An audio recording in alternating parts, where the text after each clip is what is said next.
Halo semua, untuk UTS Keamanan Internasional hari ini, saya akan menjelaskan semua materi keamanan internasional dari minggu pertama sampai minggu ketujuh. Dalam minggu pertama, saya mempelajari tentang apa itu security atau keamanan. Security adalah sesuatu yang wajib dimiliki dan dibukukan oleh manusia.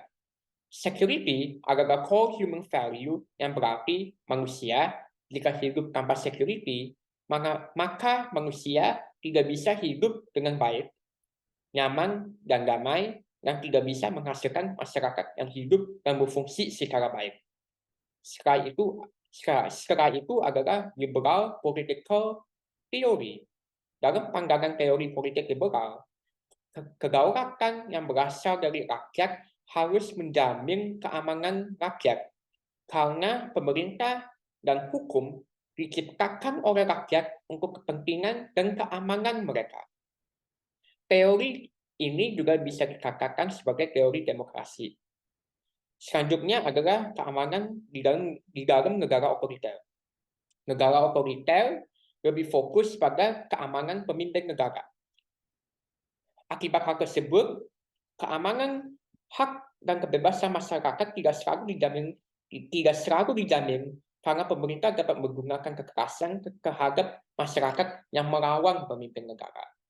Kekerasan digunakan untuk mempertahankan kekuasaan pemimpin negara. Selanjutnya adalah international security.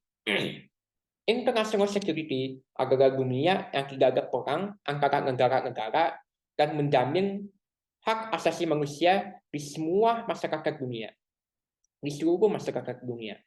Untuk menjamin hal tersebut bisa melalui kerjasama negara-negara, komitmen negara-negara, dan hukum internasional.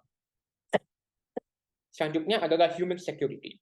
Human security menunjukkan dan mengatakan bahwa national security dan international security saling terkait. Ketidakstabilan di tingkat nasional bisa mempengaruhi keamanan internasional dan sebaliknya. Selanjutnya adalah materi yang ada di minggu kedua. Di dalam minggu kedua, saya mempelajari tentang berbagai hal. Yang pertama adalah national security. National security.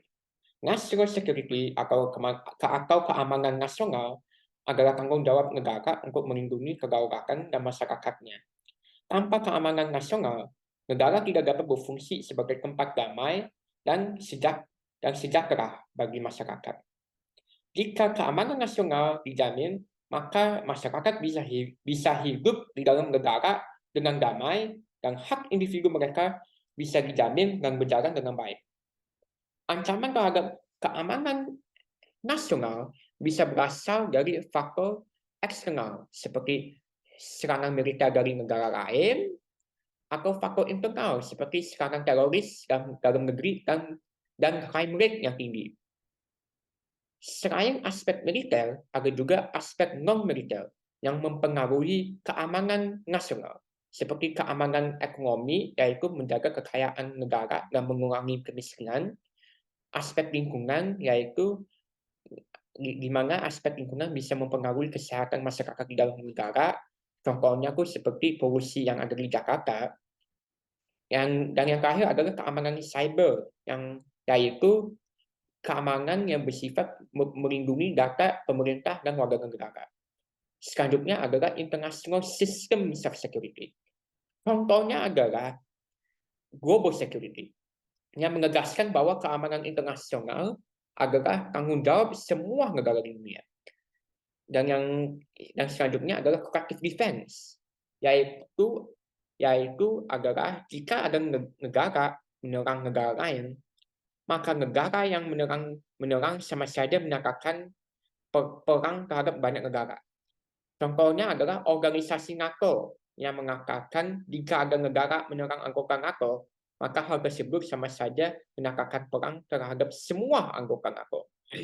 Kesimpulannya adalah bahwa keamanan nasional adalah sangat penting karena menyangkut kehidupan keselamatan masyarakat. Selanjutnya adalah materi yang ada di minggu ketiga. Di dalam minggu ketiga, saya mempelajari berbagai hal. Yang pertama adalah international order. International order adalah tentang bagaimana sistem internasional beroperasi dan terstruktur. Ada 4 teori yang bisa menjelaskan konsep tentang international order dan bagaimana order tersebut bisa berubah. Yang pertama adalah realisme. Realisme menjelaskan bahwa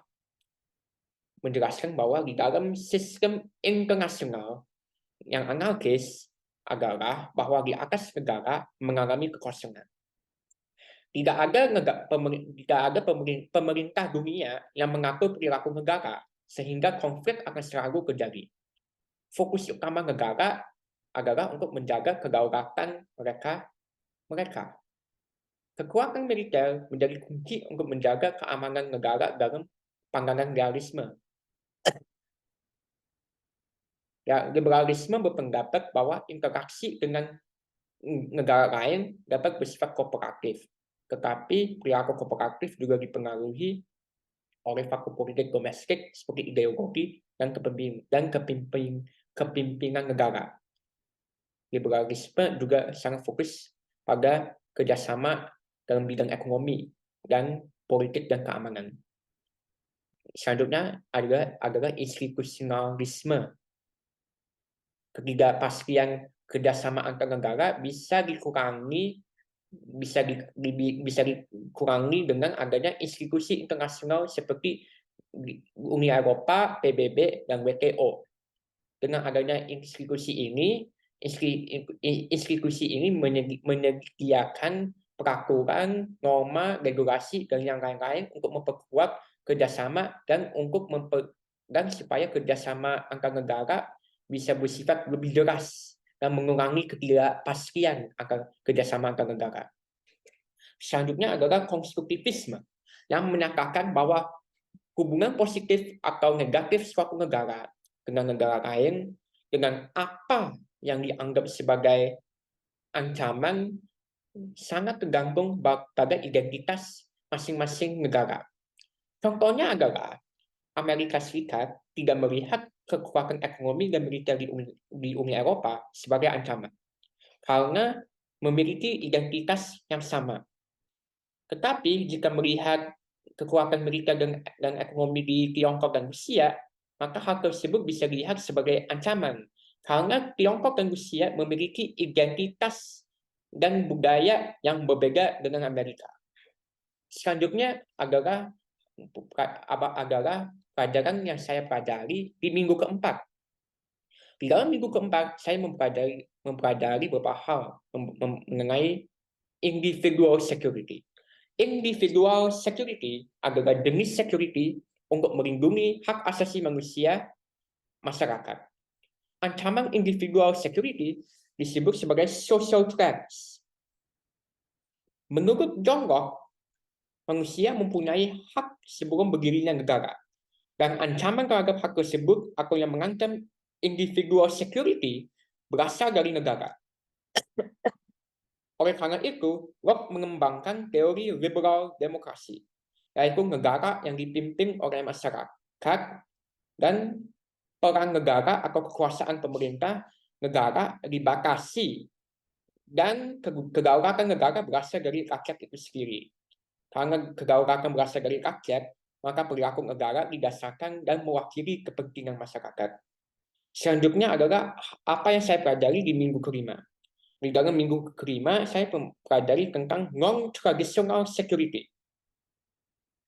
Perkembangan pandangan ini, yaitu non-traditional security, terjadi setelah berakhirnya Perang Dingin antara Amerika dan Uni Soviet. Pentingnya pandangan atau perspektif baru ini dapat dilihat dari berbagai peristiwa di negara-negara Global South. Negara Global South menghadapi tantangan atau masalah seperti masalah ekonomi, kesehatan, pangan, dan yang lain-lain. Selain itu, ada juga masalah perubahan iklim yang mengancam keamanan kesehatan dan lingkungan. Konsep keamanan manusia bisa dibagi menjadi dua aspek. yaitu freedom from fear, yaitu bebas dari kekerasan dan ancaman, dan freedom from want, yaitu akses ke kebutuhan dasar. Kemudian ada perkembangan baru, yang yaitu aspek ketiga, yaitu kebebasan untuk hidup dengan martabat atau kebebasan untuk dihargai. Selanjutnya adalah non-traditional security. Atau ini, non-traditional security maksudnya adalah non-traditional security tidak hanya fokus pada isu keamanan militer, tetapi fokus pada keamanan ekonomi, keamanan kemanusiaan, keamanan lingkungan, dan yang lain-lain. Selanjutnya adalah apa yang saya pelajari di minggu ke-6. Pada minggu ke-6, saya pelajari tentang agency, structure, dan subjek. Agency adalah bahwa seseorang individu mempunyai kebebasan atau free will untuk membuat keputusan secara independen. Tetapi kebebasan itu ternyata dibatasi oleh struktur yang ada di masyarakat. Struktur itu adalah hal-hal seperti budaya dan ideologi yang membatasi perilaku individu.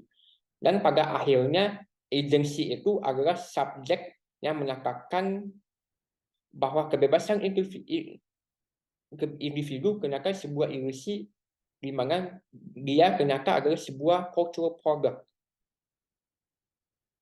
Seperti itu.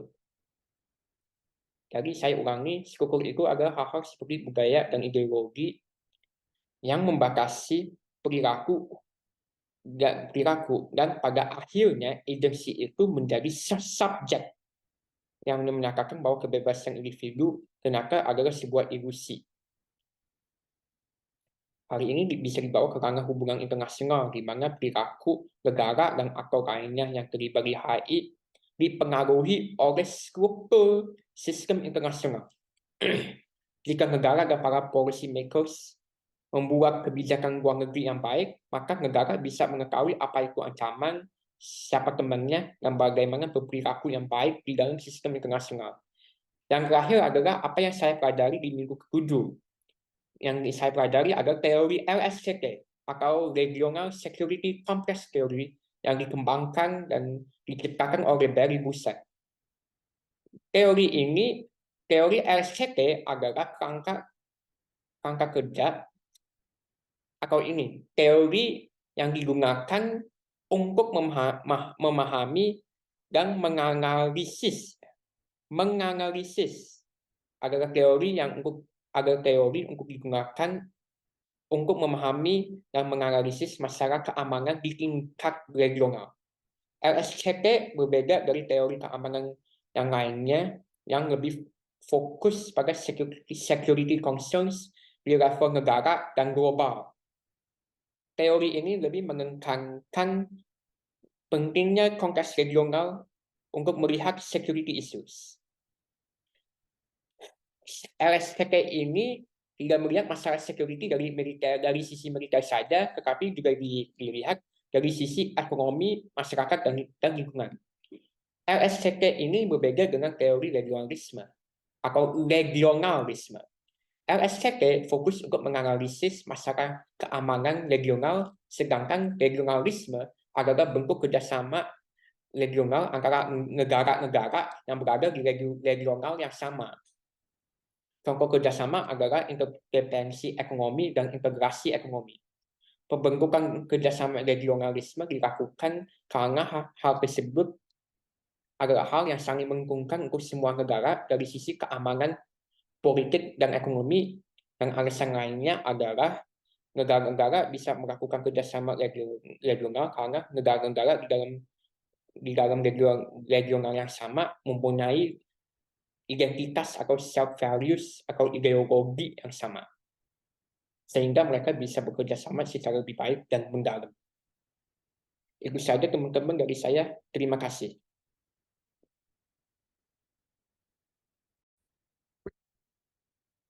Semoga apa yang saya jelaskan hari ini bisa bermanfaat untuk teman-teman saya, Pak Wibawanto, dan orang-orang lain yang menonton video saya. Sekali lagi terima kasih semua.